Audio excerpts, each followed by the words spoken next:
ধর্ম উপদেষ্টা খালিদ হোসেন বলেছেন, উপাসনালয়ে যারা হামলা করে তারা মানুষ নয়, পশু।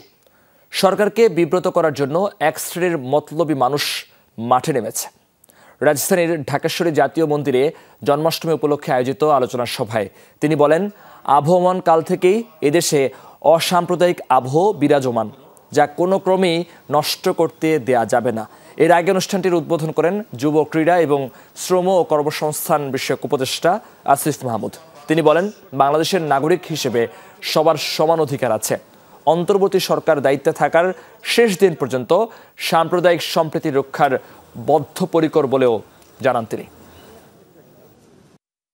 উপাসনালয়ে যারা হাত দেয় এরা মানুষ নয়, এরা পশু এবং এরা criminal must be punished under the existing law.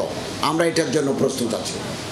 আমরা এই সাম্প্রদায়িক সম্প্রীতি এবং আমাদের মধ্যকার এই ঐক্য এই সরকারের দায়িত্বে থাকাকালীন অবস্থায় এবং এই বাংলাদেশের ভবিষ্যতের শেষ দিন পর্যন্ত রক্ষায় বদ্ধপরিকর।